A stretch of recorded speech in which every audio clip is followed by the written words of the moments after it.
Positive energy all the time. Good to see you, Rusty Man. Good to see you, Danielle. Everybody come on in, hit that like button, share, subscribe. And I'm going to be covering some history today. I've decided that a lot of times when I'm talking, I have to give references, make comparisons about over the years being plant based for 47, going on 48 years. And a lot of information I pull up, I start thinking, I need to document this information, this historical information. I'm not really seeing anybody doing that. So I am going to document a lot of the vegetarian and vegan information. I think it'll be good. I think it'll be something very delightful and something worth saving. So people, as they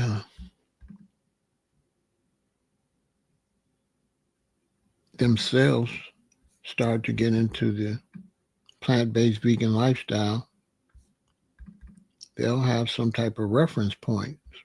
I think that's going to be a good thing.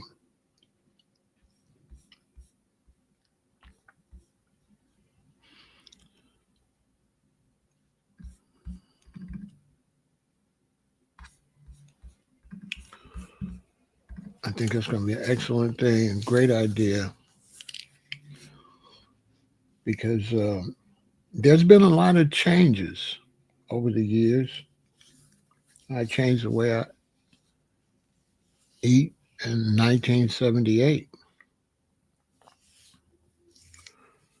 For a long time, I thought I had changed in 1979, but my girlfriend at the time, when I changed, she contacted me about a year ago and said, nope, it wasn't 79, it was 78. She remembered everything.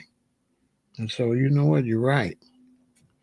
So I got out of high school in 76, and 2 years later, I took the journey to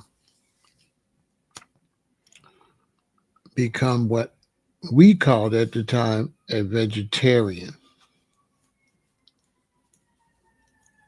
And from 1978 until sometime in the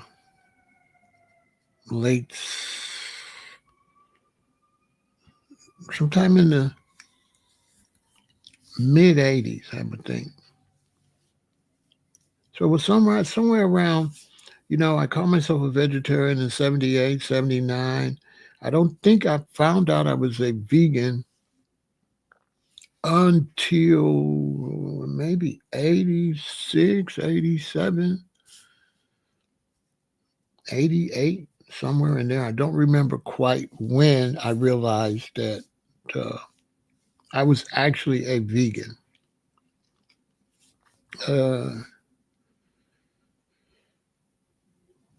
It made it a lot easier to identify myself because vegetarians eat dairy products. They eat eggs, cheese, milk.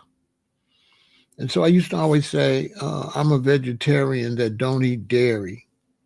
So it was great to find out I was really a vegan. I didn't always have to explain, I'm a vegetarian that don't eat dairy.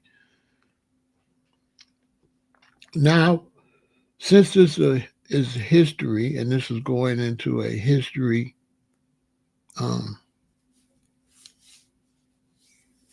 playlist,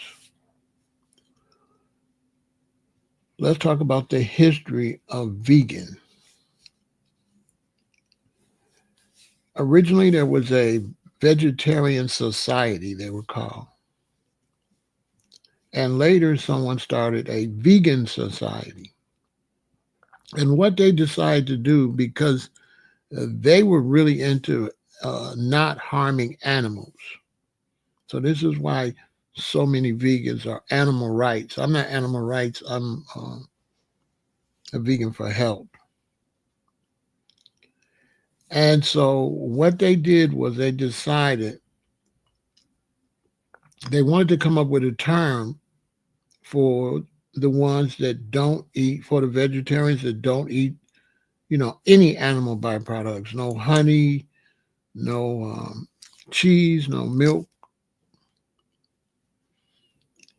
And they came up with taking the word vegetarian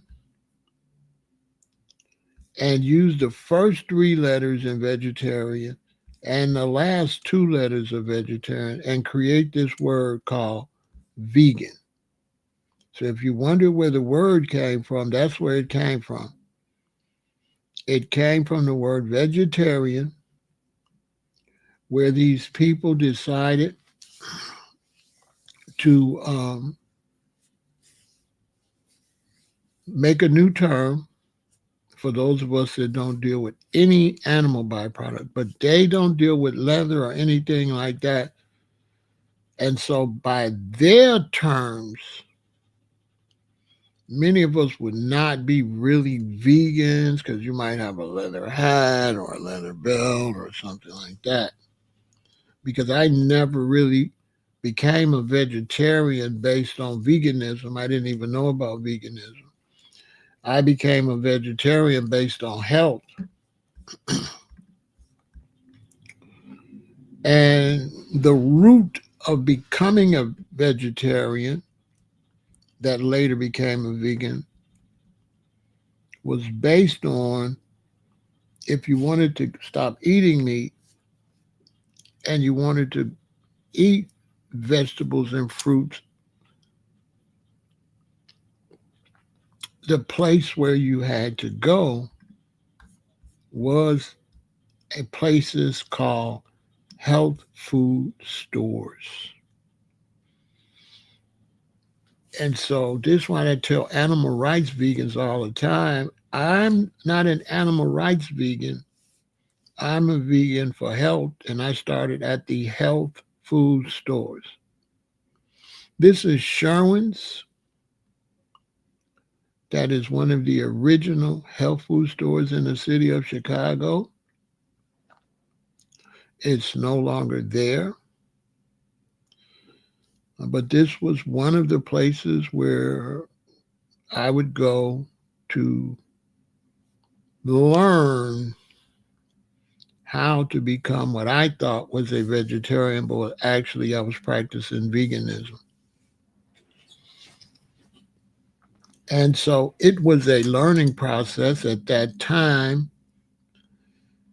They didn't have much plant based products at the health food store. The health food store was an extension of the juice bar.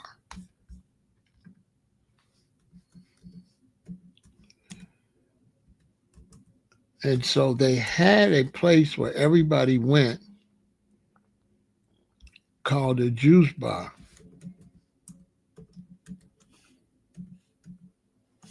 Right? And this is where people went to transition, was to juice bars. Right? This is where you could get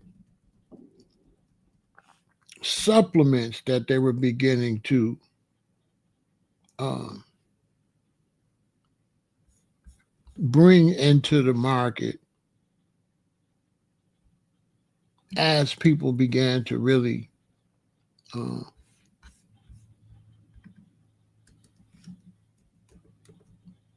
change the way they eat.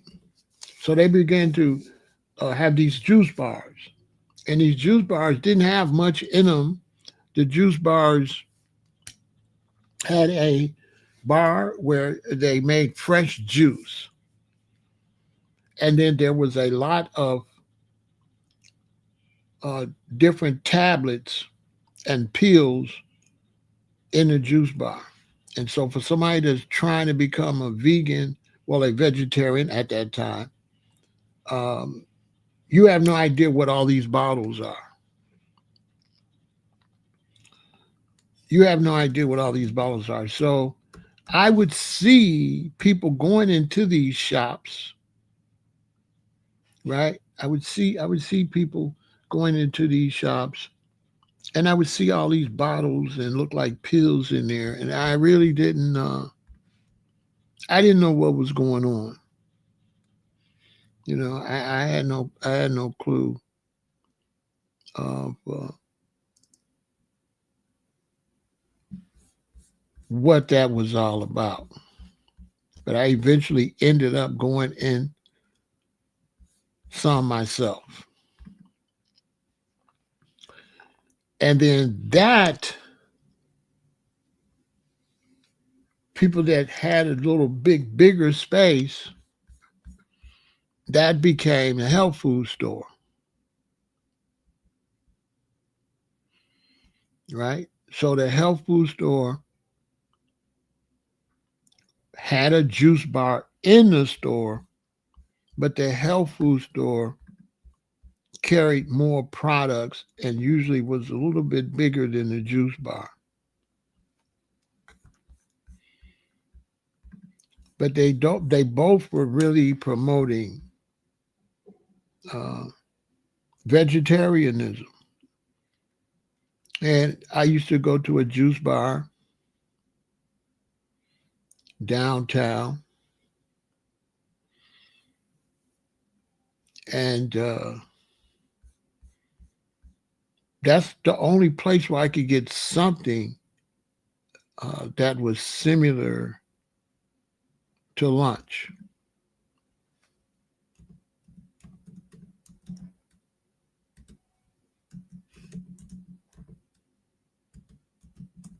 You know what I'm saying? That was the only place I could get something similar to lunch. And it was on Van Buren. And I worked for the Treasury Department. So the Treasury Department was right there by the federal prison downtown, the correctional facility, federal correctional facility, and all the Fed buildings is on Clark Street. And so I would walk to the corner and make a right, and I could go in there and get juice.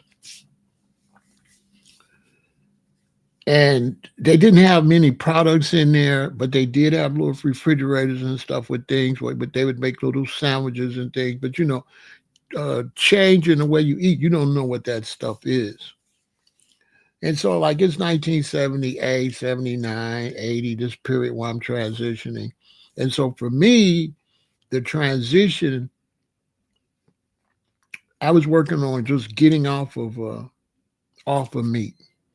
And so, to get off meat, I took a step at a time and I eliminated one thing at a time. And that's what's behind my manual, The Easiest Way to Become a Vegan. I wrote this recently, a couple years ago, because this was the way I became a vegetarian and found out later I was a vegan. And I used to tell people all the time, how I did it. And after constantly repeating the process, I said, you know what? Instead of me keep repeating this process, I can help more people if I just write the process down. So I wrote down the process that I used to go vegan, right?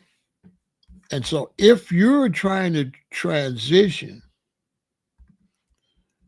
you should get this manual because I just use common sense, right? Because I didn't know what to do. I wasn't fortunate enough like you all are.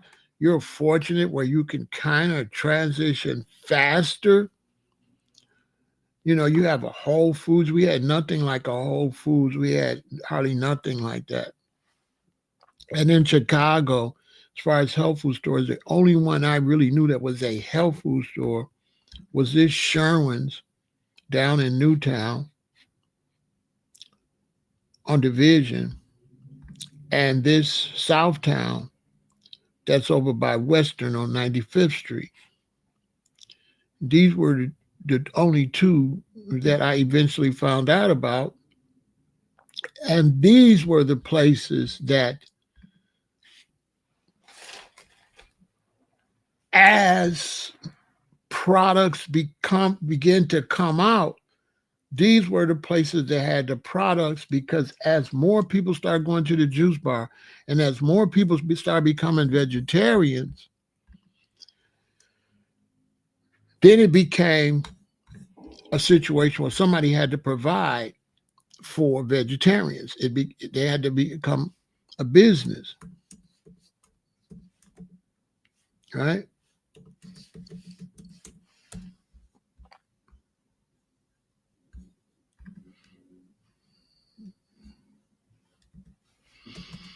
So these health food stores and these juice bars were a place you could go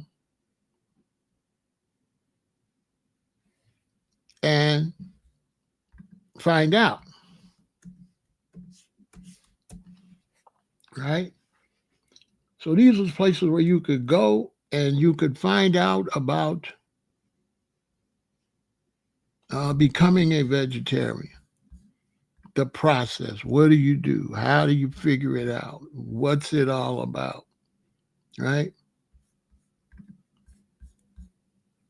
How do you make the transition?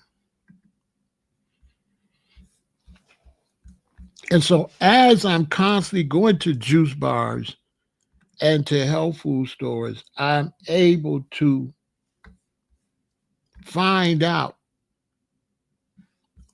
what's going on. Okay?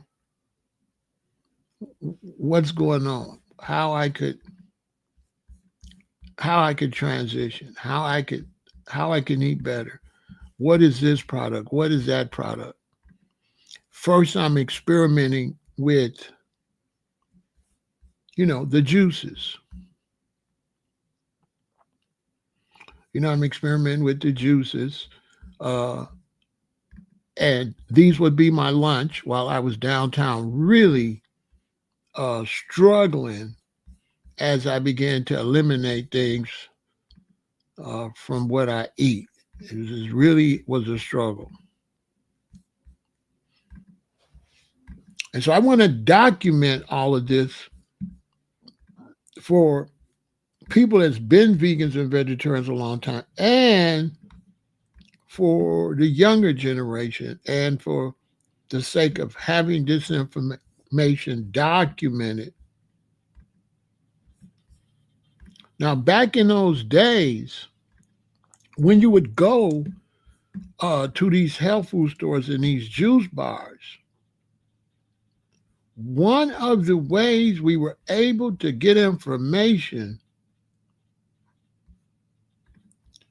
was the fact that in these health food stores and juice bars, they had information in those places. And one of the main sources of information was a magazine called Vegetarian Times. And Vegetarian Times was a magazine at that time. They hadn't gotten to the point where they had subscriptions yet. It would be free in the health food stores. You see, this one is for sale. This is 1983. So by the time this comes out, I'm in LA already. But when I'm in Chicago changing in 78, 79, Vegetarian Times was a free little, thin little magazine that you would get. And it would say, it would have information like bananas have potassium, you know. See, nobody knew none of that information like that. And that was the beginning of that type of information. As time went on, they documented more and more and more information. They let you know who was changing the way they eating and all of that. As you can see, Michael Jackson was on the cover. This is also 1983 when I'm in California. So it became a serious magazine, right? And all of this information you could get at the health food store. Now in Chicago, they did have a couple of vegan restaurants.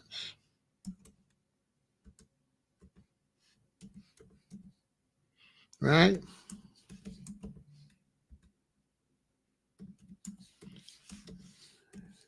And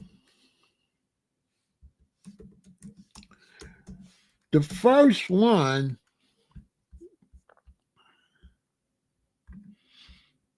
that I ever went to was a place called Brother Tim's.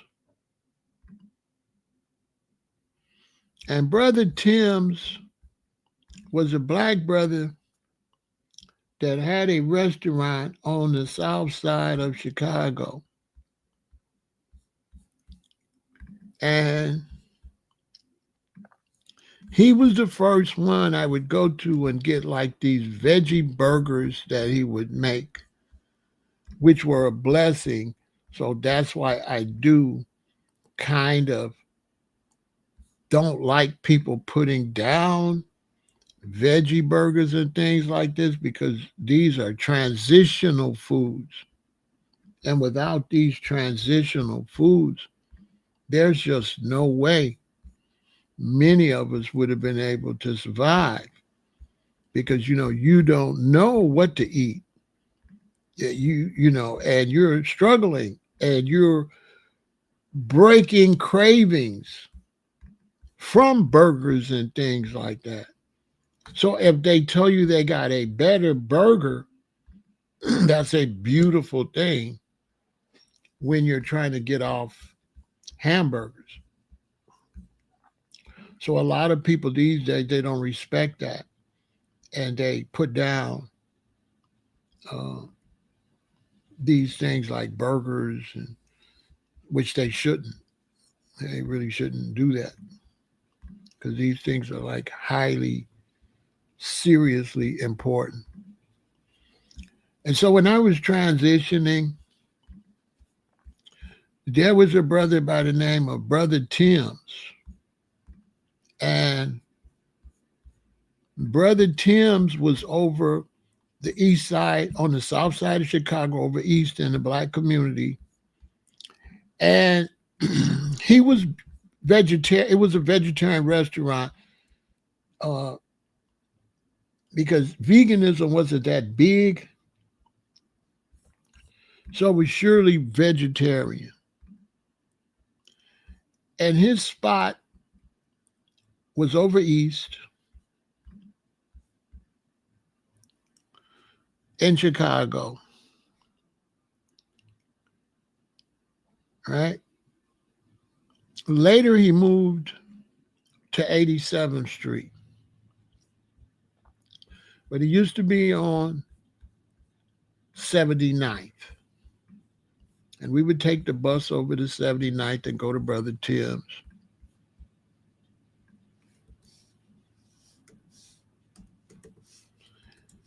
And this is why I'm documenting this, because there is no pictures of his establishment on 79th Street. So this history It's going to be erased, unfortunately. And so Brother Tim's was the first restaurant that I would go to in 1978. And me and my girlfriend, boy, we would be so excited. We would be so excited to go over there and get a burger. Okay?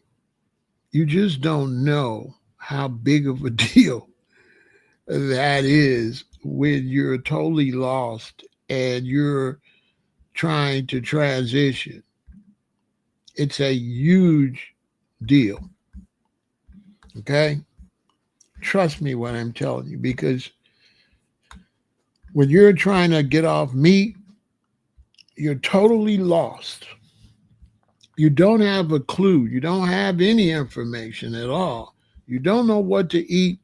But what helped us is that we were the generation of children whose parents came from the South. So because our parents came from Mississippi and Alabama, we grew up eating a lot of corn on the cob, sweet potatoes, black eyed peas, string beans, cabbage, white potatoes, red potatoes, so on and so forth. So when the idea came to get off meat, all we had to do was switch over to the vegetables we were raised on and then began to cook them differently than our parents. Leave the salt off, leave the black pepper off, because at that time they were saying black pepper would gather and give you gallstones, right? They said that if you eat too much black pepper, they still say that now. I can't verify if that's true, but I don't eat a lot of black pepper because they say the black pepper will gather together and make a ball again and make a gallstone. So we cleaned up the vegetables our parents ate in the South, and that's how we would be able to transition to uh, be vegetarians. So that did make it easier for us than the future generations who had already started becoming far removed from eating a lot of vegetables. I think for people that lived in the South during this time, I think it would have still been easy for a lot of them to still transition to be vegetarians. And this is Brother Tim's second restaurant when he moved over to 87th Street, but this is many years later, right? And so this was a blessing.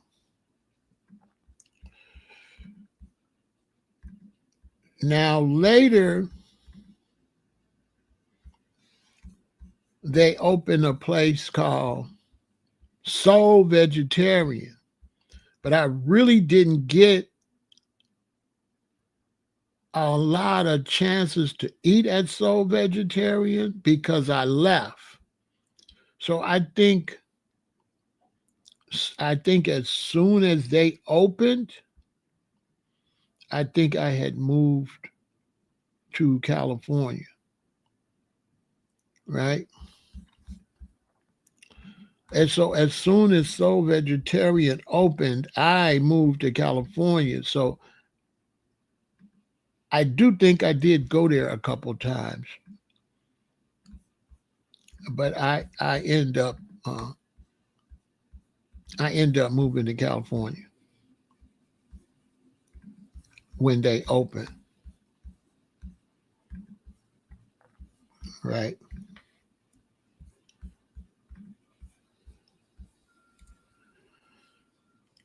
So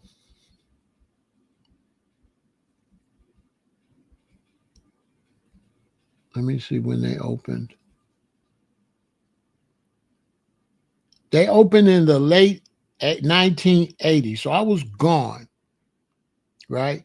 So when when they opened, I had just got back. So I knew I've been there since they opened.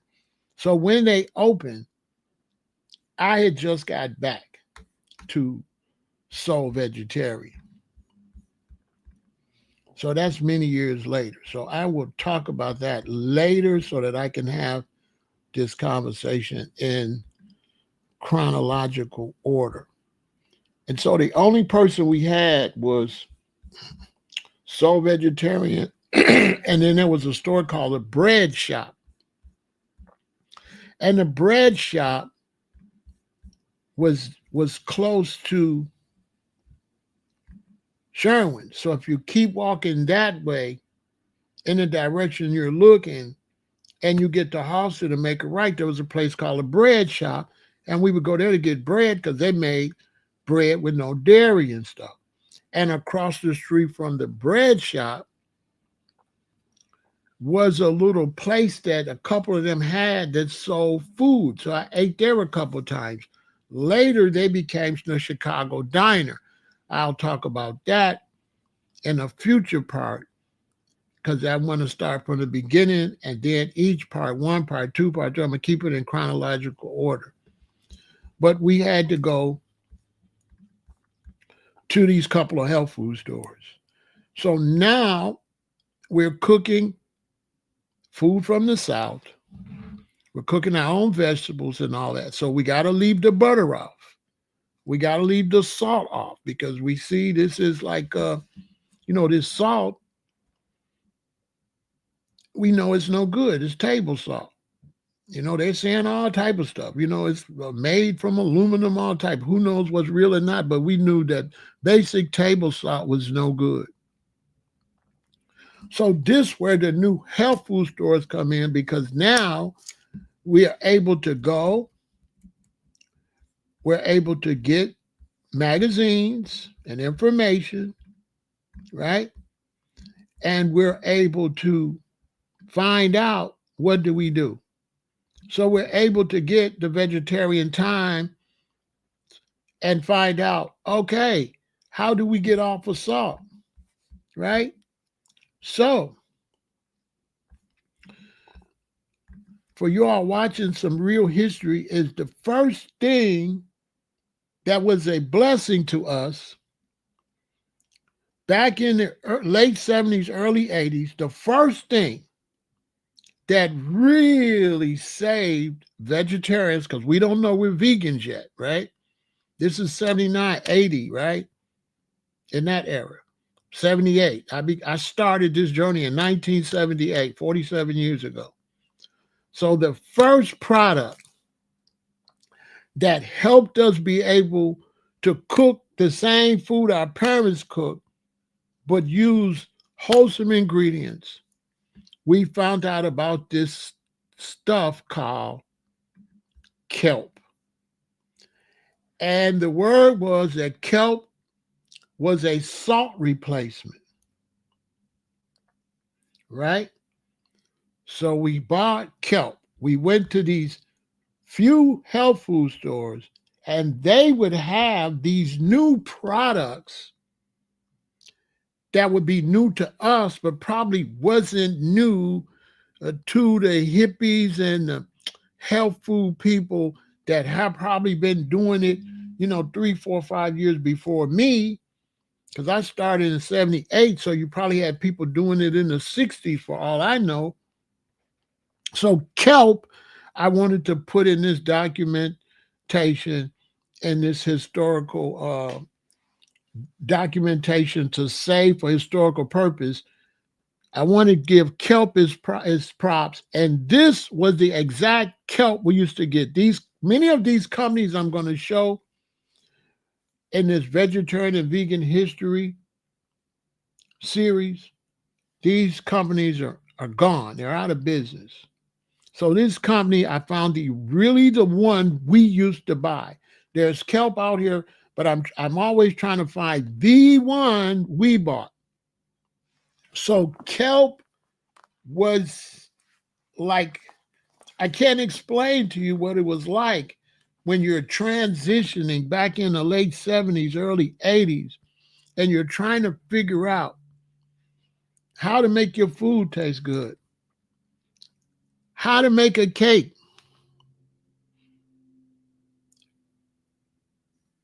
What I'm doing, this is historical, baby Lane. So I'm only doing historicals, right? So this is historical. This is not, I'm not talking about anything that's out now. This is historical. So right now I'm talking about 1978, 79, 80. So in 1978, 79, 80, this company is no longer around. And so there we didn't know anything about sea salt. This is why you got to listen to what I'm trying to tell y'all. We knew nothing about sea salt. We knew nothing about any of that. Okay, baby Lane, we didn't know any of that. That's why I'm trying to explain to them. This is the process that we use to clean up how we was eating. You got to understand, I'm talking about, I don't know nothing at this time, right? I'm coming from McDonald's and,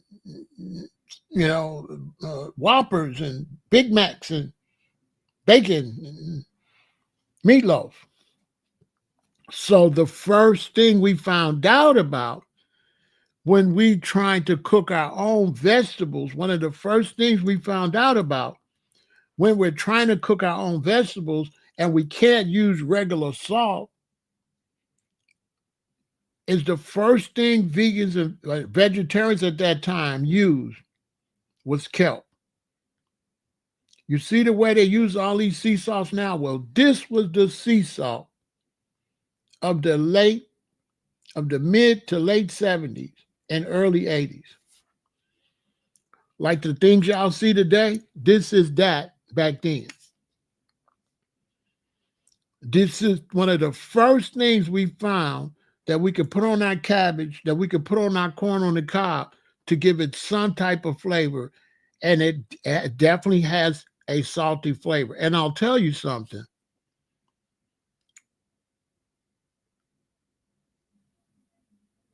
If you can get it from a source where it's not contaminated,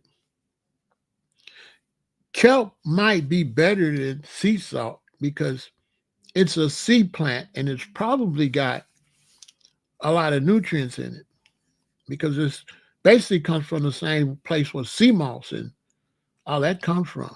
So kelp was like a godsend. So when we found kelp, oh boy, you could get a potato or you could, make you some cabbage or you could make you some string beans or whatever, and you could put some kelp on it and bow, now you're rocking and rolling. Because you can use all the other spices. You can use thyme, you can use basil and all that, but what do you use to give it a little salty taste that you desperately need when you grew up eating French fries and you grew up eating table salt? So this is what a lot of people today, they complain too much about what people have to use to transition. And they're constantly trying to tell them to eat the healthiest stuff. But you can't go from transitioning into the healthiest stuff. And you can't get them to understand the mindset of people that are transitioning. These are people that don't know the knowledge. They're not interested in the best. They're interested in what can get them from A to B. So when these people telling them about X, Y, Z and elemental P, that's irrelevant when you're at A. So when you're at A, the only thing you need to know is B and C. You don't need to know about HIJK elemental P. And that's why a lot of people are not good teachers for people that's transitioning. They're not. Many of the people that's trying to eat the best, that's trying to tell you the best stuff, they're horrible for people that's transitioning. Because people that are transitioning will never understand what you're saying, and they cannot do what you are suggesting. You cannot take a person that's transitioning and start telling them they got to buy all this stuff they never heard of. You have to go A, B, C, D, E, F, G. This is the problem I have with Dr. Sebi. I thought he ran a lot of people away because it was too complicated, and he never explained this is for people that already kind of got it together. You have to, these teachers, if you're one of these teachers that's trying to help people transition, you're going to have to start to tell the people at what level you are teaching from. You can't teach a beginner what you could teach someone in the middle or what you could teach somebody later. You just cannot teach like that. There is a different method for beginners, period. Because people have to change how they cook, change how they shop, find out all the stuff in their house they can't eat. They have to start reading all the ingredients. They have to change their taste buds. So how could you get somebody to eat something when their taste buds ain't gonna like it? A person that been transitioning for a year or two will like the new stuff. But a person trying to transition, they're gonna say, oh, this is nasty. It's a fact. And so one of the transitioning things that helped us so much was kelp. Thanks to the wonderful health food stores that allowed us to go and try to figure out how we could cook our food. Now, mind you, I changed in 78, 79. Do you know no new vegetarians and hardly no old vegetarians knew how to make bread or cakes or cookies? You know that? It was a big joke amongst new vegetarians and vegetarians. No one knew how to make bread. Shout out to Kathy. Thanks for the super chat, sweetheart. You know I love you. Tell everybody I said hi, baby. Definitely tell your husband I said hi too. So nobody knew how to make bread. All our bread would be hard as a brick. I told you. So we would constantly try to make bread, but it would always be hard as a brick because we didn't know about garbanzo bean juice.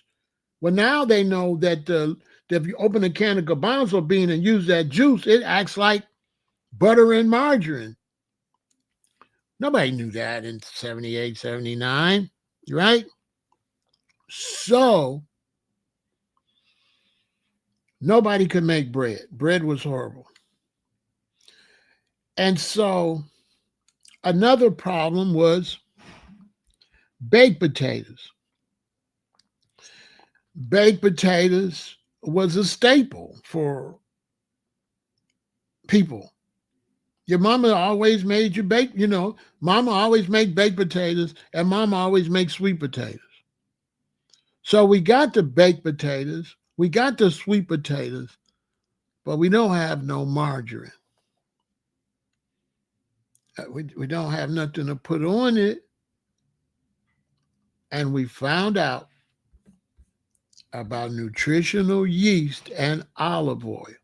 What I'm giving you is the best history in the plant-based universe. We found out that if we went to the health food store and got some nutritional yeast, You can put this nutritional yeast in your potato and put a little olive oil on it, and it would make like a butter. Mind you, the nutritional yeast is nutritional. So this was one of our first transitions where we figured out how we can get some butter. But they had one thing in Chicago that I couldn't find in Hawaii. So in Hawaii, I had to use this.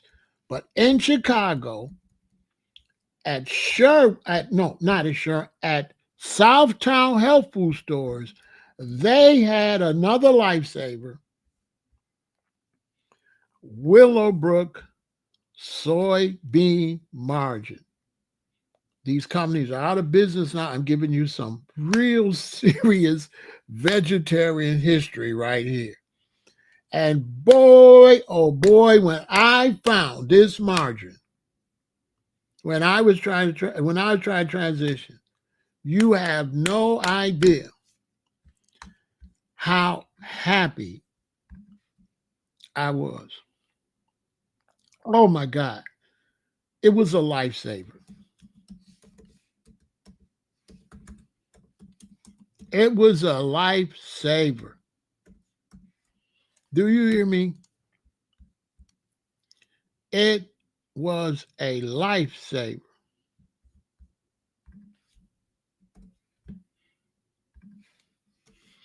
I kid you not.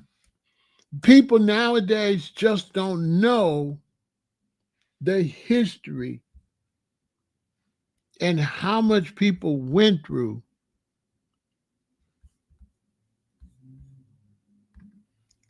to change the way we ate.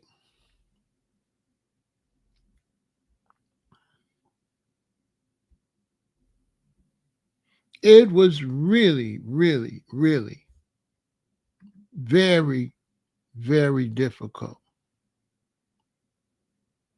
Very difficult.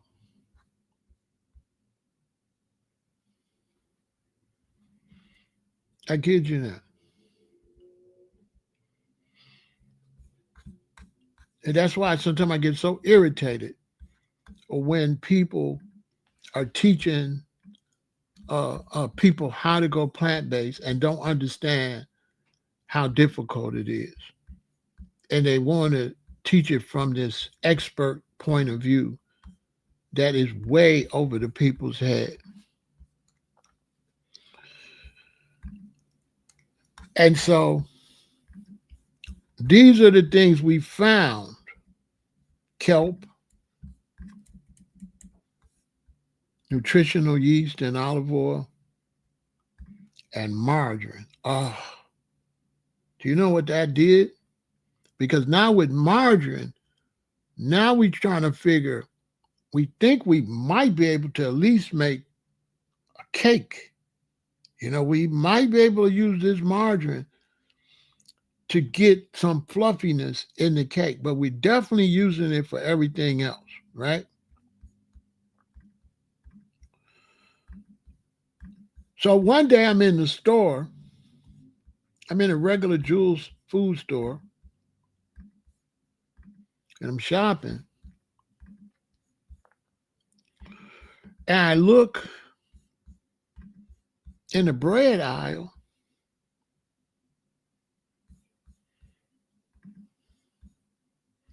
and what do I see? I see something called Health Nut Bread. By Brownberry. I went crazy. I picked it up and I read it, and it was actually vegetarian bread. Somebody had figured out how to make bread. So imagine, now you got bread and you got margarine. Oh man, was I so excited. Now I got margarine and I got bread. I got toast. Okay, now we cooking. Now we're cooking because I got potatoes. That's cool. I got bell peppers. I got the onions. I can make stuff. and I got some bread and I got some margarine. And so now you're feeling normal. You're feeling like, as a vegetarian, you're feeling that you can eat like you were before you were a vegetarian without the poison. These products I'm showing you, this should be documented. These products are super historical to veganism because these products go back to vegetarianism, but many of these products were vegan though. But hardly nobody knew about vegan. We just called ourselves vegetarians, and vegetarians wanted to be healthy, and they said that dairy and stuff give you mucus. So because we're trying to be healthy, right? Because vegetarianism was about being healthy. It wasn't about saving the animals. And so because you want to be healthy, if you're vegetarian, you're trying to find the best vegetarian way to eat. So even though vegetarians eat cheese and milk, we did not, because we were able to find out through magazines like Vegetarian Times would post stories about how milk is no good for you, stories about how cheese is no good for you, to get vegetarians off of it. So they was basically leading us towards veganism without knowing it. And magazines, and there was also little articles and stuff that people would write to help us eat better and better and better. And Brownberry is still here today, and I still support them. I still buy their bread today, just not often, but I still buy their bread. I love this company. This company is a godsend for sure. They're doing some righteous work.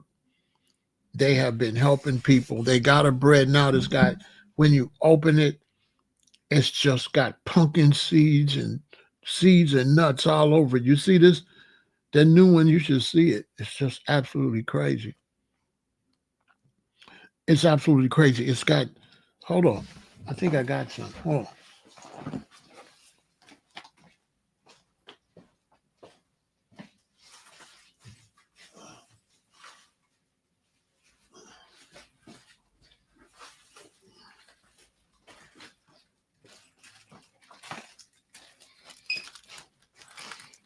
No, I don't have any.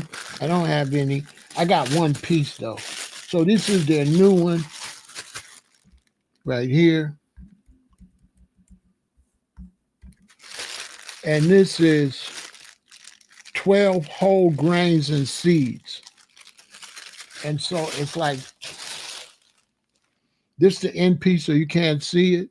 But when you get the main piece, it's just full of grains and seeds and pumpkin seeds, and you can see seeds in it, but this is the one at the end.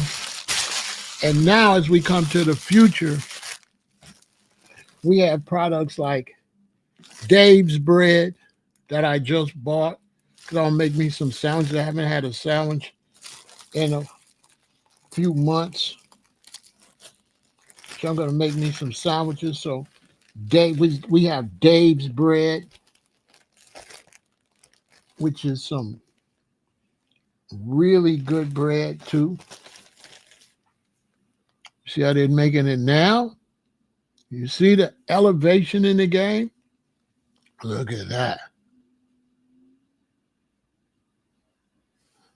Look at all that protein in the bread. Right? But Dave owes everything to Brownberry. You know? Brownberry paved the way for these people. Right? Right? And y'all hit the super chat and support the channel. Appreciate the support. Right? Right? So this is some serious history that everybody can't tell because everybody hasn't been a vegan uh, for 47 years. So I'm walking you through some fantastic vegan history. Now, one day I went in a juice bar downtown. I'm at lunch. They had potato chips, but they was horrible. They was hard like bricks. They hadn't figured out.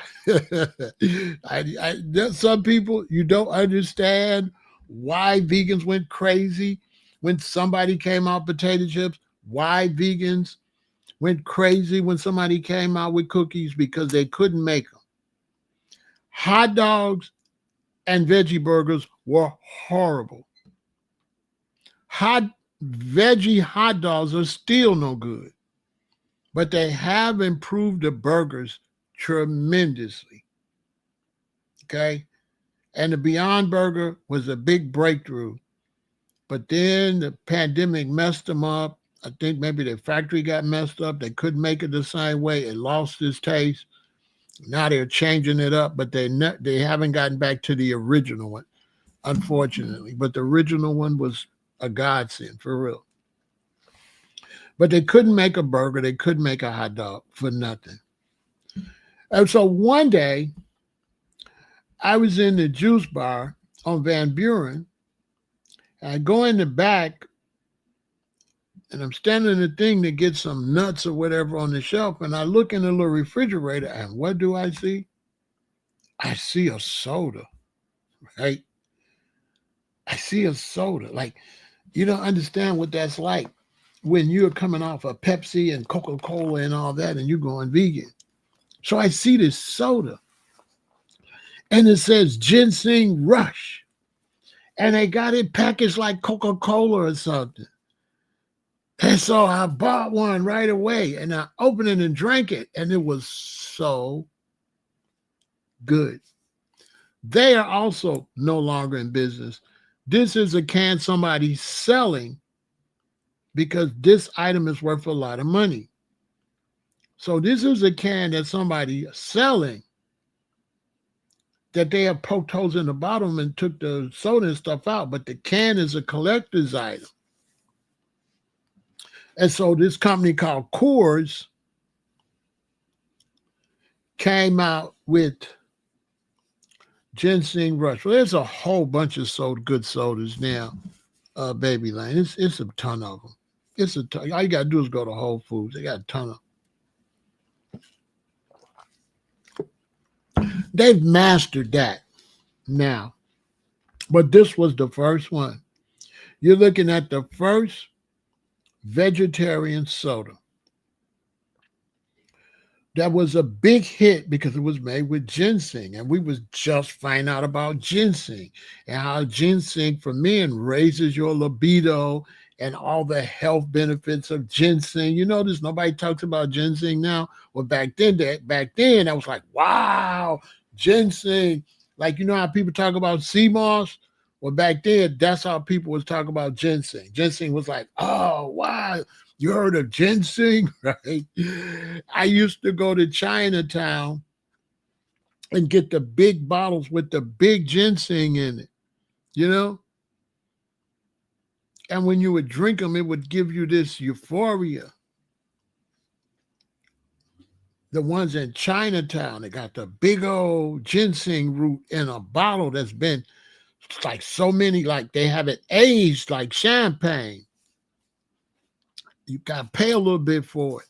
And you would drink that and you could feel it. Probably not anymore. So this is also historical. Ginseng, big for vegetarians back in the late 70s, early 80s. Now, another thing is you got to understand everything is milk chocolate. And a lot of us, we're not doing milk. We're not doing white sugar. We're not even doing brown sugar because we don't really know to transition from white sugar to raw cane sugar. So we're not doing sugar. We're trying to do maple syrup or something like that, we don't really know what we're going to use for sweeteners. These are the beginning days. But we would accept cane sugar. That's about it. So one day I was in the store and they had some candy, some chocolate candy. They didn't have any dairy in it, and it wasn't milk chocolate. It was this stuff called carob. Carob is also a groundbreaker. So now, those of us that love chocolate and we can't find no chocolate because it's all dairy and full of trash, now we can find this stuff called carob, which is basically just like chocolate. It's not exactly tastes like chocolate, but really, really close. So carob is another big breakthrough when we found out about carob. And carob grows in these pods. And when you open the pods, the carob is in the pods.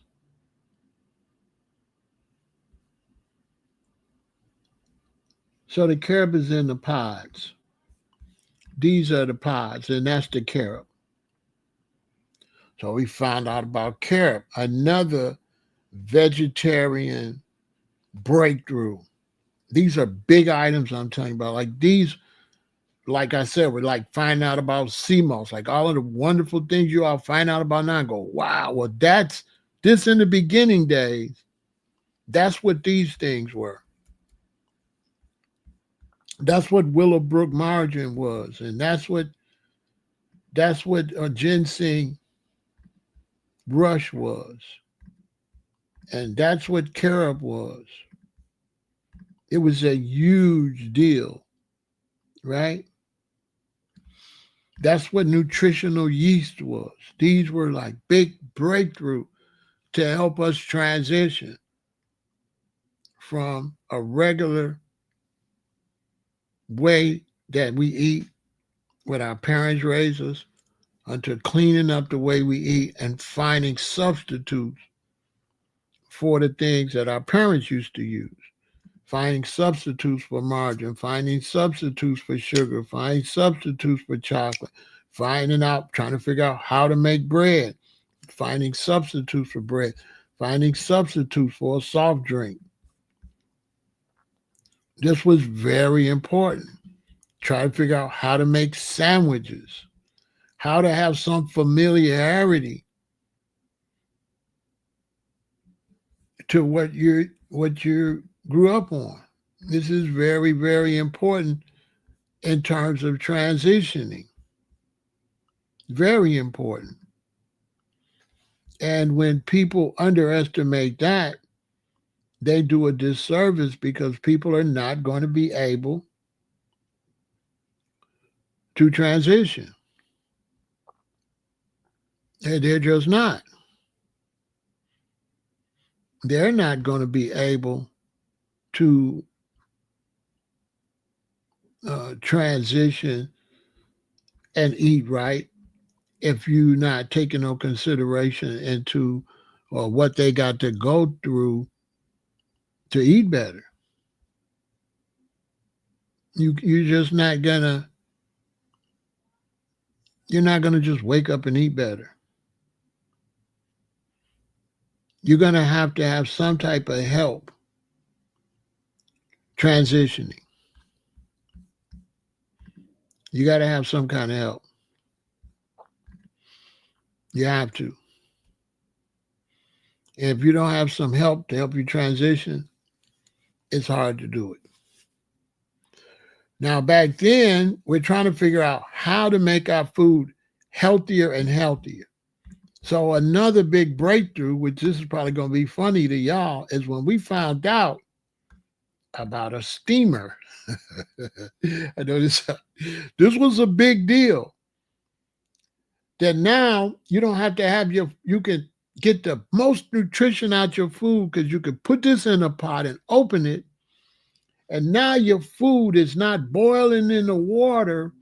It's getting cooked with steam and it's keeping all this nutrition in it. So these steamers were big. The only thing about them, because they're metal, they start to look like some of the metals coming off or something. It's like you get to a point you can't clean it. So that's why nobody kept using it. Now, we didn't know about bamboo steamers and stuff like that. This was the first steamer that we found out about. So you always had to throw it away and get another one because it would always get funny looking and kind of creep you out like, why this thing won't get back shiny and clean? What is this? You know what I'm saying? What is this? Nowadays, I don't use a steamer. What I do to steam my food is I put the hardest food on the bottom, and that's my steamer. And then I just put a little bit of water with the hardest food. Like if I got cauliflower, I put the cauliflower on the bottom. Then I put all the other vegetables on the top. So by the time the cauliflower starts to get soft, the vegetables at the top are steamed and nothing gets soggy. That's a little trick. So if you wanted some potatoes or something that's hard, you put that on the bottom of your Dutch oven. Get you a Dutch oven because you got to watch this metal. And you put the hard stuff on the bottom, and then you put the next hardest thing and the next hard thing, and the thing that's going to cook the easiest and steam the quickest, you put that on the top. And so by the time, then everything gets ready at the same time. And if you just put a little bit of water, then your bottom stuff on the bottom won't get mushy because it's only halfway in the water. And this is a trick that I use now. I don't use a steamer. I let the food steam itself by putting the hardest stuff on the bottom and doing it like that. So this is part one. I'm going to do more parts to this of this whole thing with the history of changing the way we eat and what we had to go through. It was really rough, but many, many companies worked with us, and many, especially women, but men too, got in the kitchen and messed up a lot of meals to figure out how we can make the things we make now. And one thing we used to teach, it was so rough that we used to teach this. If you're trying to make something new, if you're cooking dinner and you're trying to make something new, and let's say you got 5 things for dinner, 4 or 5 things you make for dinner, only experiment with one. Never experiment with all 4 things back then, because if it don't turn out right, now you've ruined your whole dinner. So make 3 things you know how to make, and then experiment with the 4th thing, because we used to mess up a lot of food. One time I was cooking some food, and I had the bright idea, I'm going to put avocado in it. Oh, man, it was the nastiest thing you ever seen in life. I couldn't eat none of it because you can't cook avocado, but, what do we know? One time, me and my girlfriend, we made a whole experimental dinner. Everything we made, we had just tried it, and none of it was good. It was all nasty. It was all horrible. So we learned, okay, let's not ever do that again. If we're going to try a lasagna, let's not try nothing else. Let's make our potatoes the way that we know how to make. Let's make this what we know how to make, and that, and then something we don't know if we know how to make it. Just be one item in case it's messed up. We still got dinner. That's how serious it was, figuring out how to cook, what to use, especially for breads and cakes and stuff like that. It took a long time. And now, I mean, they got vegan cakes and bread that just are made perfect, you know. And it's just amazing. I watch a lot of the vegan cooks over here. I'm going to interview a lot of these vegan cooks. As soon as I get enough subscribers and stuff, so that they won't think I'm just trying to use them to build up subscribers. So as soon as I build up enough subscribers and people on my own, I'm going to start getting all these big time vegans, the doctors, everybody. I'm going to interview everybody because I'm going to ask some questions that other people ain't going to ask them. And so this is going to be an exciting channel. Thanks for supporting the channel. Hit the super chat, Cash App, PayPal, and support the channel. And whatever you do, eat right, take care of yourself. You have to eat right, and you have to take care of yourself. And it's really great that a lot of you all are transitioning, and many of y'all are going to be the future of this. Many of y'all are going to create the new products. Many of y'all are going to raise the stakes and make the food even healthier. Many of y'all are going to support new dishes that we don't have to worry about forever chemicals. More ways to clean our water so we don't have to worry about the water out the sink.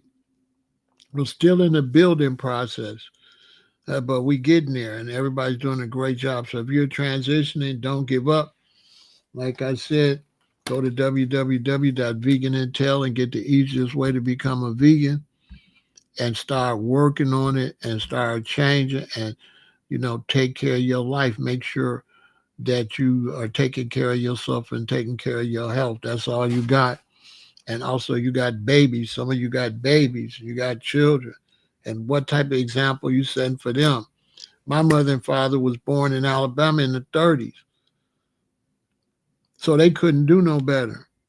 But I was blessed because them coming from Alabama, most of their food was whole food.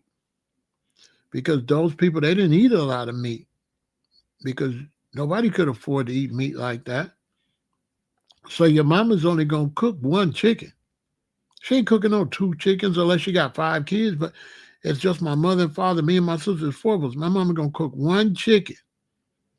Me and my sister, we getting 2 pieces of chicken. That's it. And so what your mother would do is, when she give you a plate, you got a drumstick and a wing. My sister got a drumstick and a wing. And then you might got your potatoes, and you might got your corn on the cob. And you might got the other one, like you might got some string beans. So what she do is she makes sure you don't eat that meat first. She makes sure, she say, put that meat down and eat your food. And the reason she do that is because if you start eating your corn on the cob and it's good, you're going to ask for another piece of corn on the cob. So for me, I done ate 2 pieces of corn on the cob. I done ate my string beans. I done ate that. So by the time I eat my meat with it, I'm full. I don't want another piece of meat. So the parents were smart. They made sure you got full on the vegetables. And they considered your food the vegetables. They did not consider meat your food. Your mother would say, put that meat down and eat your food. Eat the rest of your food or eat your food. This was very important because they knew that the base of your nutrition was those vegetables. Back then, they knew the bread and the meat just help you get full. They want you to feel full. They don't want you to be hungry anymore. But they want you to get the nutrition. So they always make you eat your vegetables. And what your mother would do is she would watch you and she would see which vegetables you liked. Because believe it or not, our vegetables your children gonna like. Your daughter gonna like this. Your son gonna like that. Like me, I love string beans. There was never a string bean left on the plate. I love string beans. I loved corn on the cob. My mother would have to cook a big pot of corn on the cob because I might eat 3 of them. And so there was vegetables that you love. And a good parent's going to watch that. So when you got your children and you see your son knocks the grapes out, your daughter, she eats up all the apples or the tangerines or the oranges, keep your eye on that and get it for them. Get it for them. If you see your child like a certain fruit, get it, because if they eat a lot of this, they won't be craving candy so much. They'll be then got that sweet urge out. If you see your daughter loves strawberries, keep some strawberries for the baby. Now, she not going to eat as much candy. She might eat some candy, but she's not going to have a sweet tooth because mommy keeps strawberries, or mommy see they like blackberries, or mommy see they like cherries, whatever. Anything you see they like, any fruit or vegetable, pile it up because they kids. Let them eat a lot of what they like and try to, and then make them eat the stuff that you know they'll eat it, they don't like it. But you can really help them by really giving them what they like. So if you see your daughter like potatoes or your daughter like string beans, pile up with string beans. You see your son, he like black-eyed peas, pile him up with that. Don't give her the same amount of black-eyed peas you give him. Give her more string beans. Give him more black-eyed peas.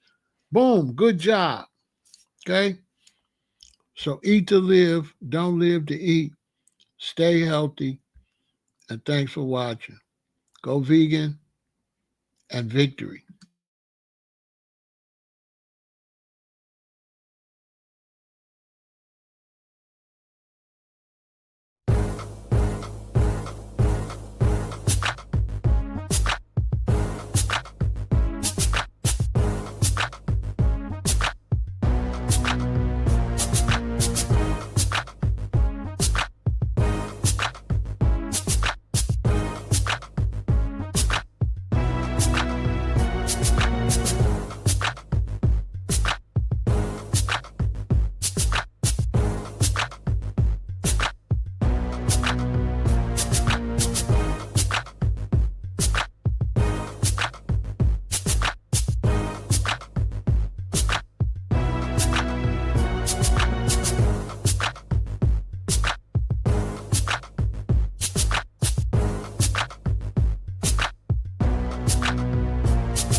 Peace, health, and longevity.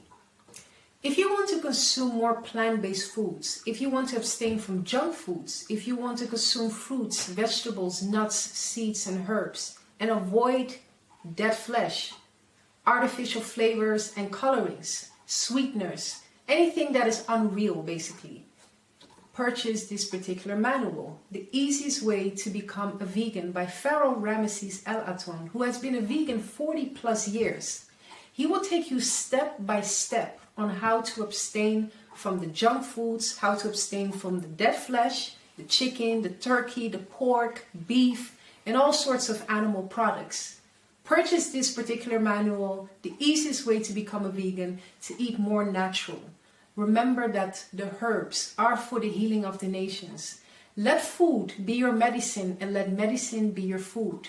Consume of every fruit-bearing and herb-bearing tree. Unto you it shall be for meat. Purchase this particular manual, The Easiest Way to Become a Vegan by Pharaoh Ramesses El Aton. Peace, health, and longevity.